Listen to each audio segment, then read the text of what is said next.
being your own parent. What do I mean by that? Uh, Let me just get all the text and then I'll talk.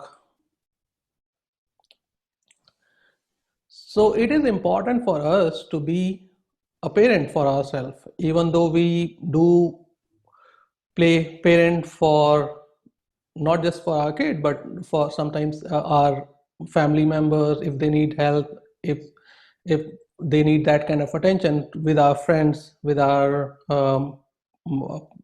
maybe other people that we know, we do that.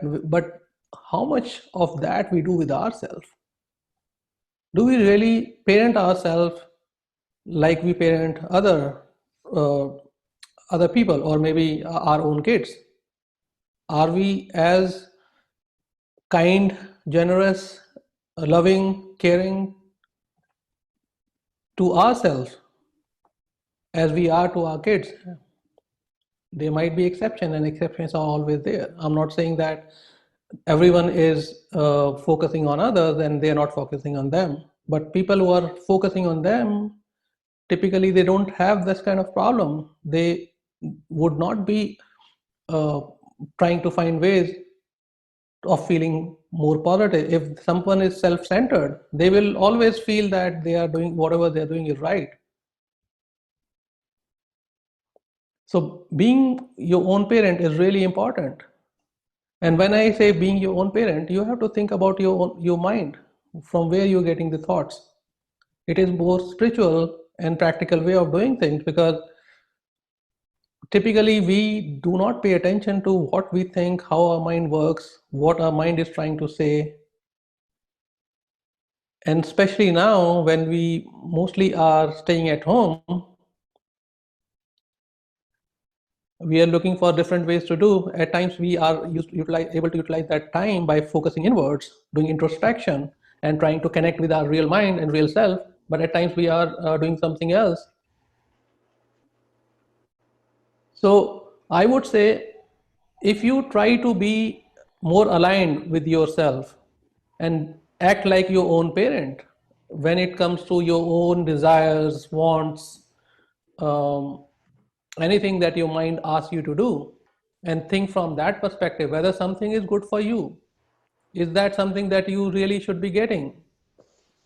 Is this something you should be doing? Treat yourself as your own kid, a loving, caring kid, and see what the answer you get for anything that you desire or that you want to do, or anything that you feel. When we go through times of sadness or sorrows, when we are alone, we are struggling to get grips on things, what do we do for ourselves? We don't do anything. We basically let ourselves go deeper. At times, unless someone pulls us up or makes us realize, we don't look at things which makes us feel positive. But when someone else is going through that same thing, we are far more accommodating, far more generous toward that person, and really try to help that person. Do we try to do that with ourselves? And I'm kind of generalizing, I'm not saying it's true for everyone, but then mostly that is what we are trying to do. We don't parent ourselves, we don't guide ourselves when we are in such situations. And that also means you don't have to be too hard on yourself for making any mistakes. We all make mistake, we all will do, always. And the context of something called mistake or a good thing or the right thing will also change. It changes with time. Our society has changed so much through the course of 1,000 years or many thousand years. Whatever was considered good or right is not considered right now in the current times. Similarly, in same country, many religions, many regions, many sects, many tribes, you would find different things being right or wrong for them. Something that you call mistake may not be a mistake. Something you call mistake may be universe forcing you to do something, and you trying to get things that are right for you. And that is what I meant in the last section when I said accept things the way they are.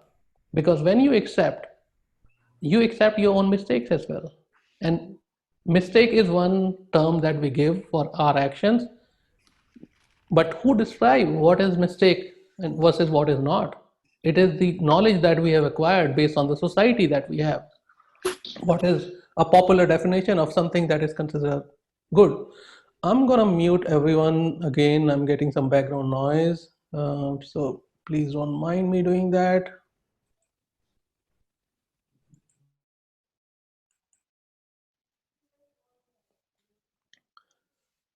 So it is important for us to forgive ourselves for any mistake that we make, and don't have any high or unrealistic expectation from ourselves that we will not make mistakes. We will. I'm not saying that you forget your mistakes and don't do anything about it. What I'm trying to say is be little generous towards making mistake, but at the same time think of how would you do when you are a parent, when your kid is making a mistake. You will always try to teach from that situation, from that circumstances. And that is what we need to do to ourselves. We also need to learn. We also need to teach ourselves, because we at times, many a times, forget to do that with ourselves. So I would say, please don't be too hard on yourself for making mistakes, but at the same time, try to learn something out of it. And even if you're not able to learn from each of the mistakes you do, that's okay. As long as you have your mind right, you are being your own parent, you will be fine. Take failure as learning. That's something that if we can do, that will be really helpful for us. If we learn something out of it, that's great. If we don't learn, that's also okay. In the big scheme of things, you will get the signs for right things for yourself. And that is where acceptance comes into the picture. Also, like we do with our kids, we try to tell them who to go out with, who to hang out with, who is a good friend, who seems to be a nice, intelligent, or a good person, could be a good choice for a good friend. At times we don't do with ourselves. And I'm not saying again that it is true for everyone, but at times we forget doing that. And I'm not just saying that you only help or hang out with only the positive people. I'm not trying to say that, but then the more positive people you hang out with, and the more you expose yourself to positivity, it is going to influence you. We all saw vibration and frequency and energy a couple of weeks back when we were discussing about the basics of law of attraction.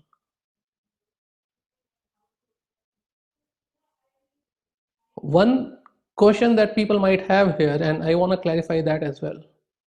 When I say do spend time with positive people, by no means I'm trying to say do not help people out or do not try to spend time with negative people. When you try to help someone out, try to think that the person is not having any negative impact on you. You can deal with any of the person and stop anyone from giving you negative energy, negative vibration, if you are aware of stopping that. If you are aware that you don't have to get impacted by negative vibration, negative energy by people, you can stop yourself or stop other person from giving you negative energy.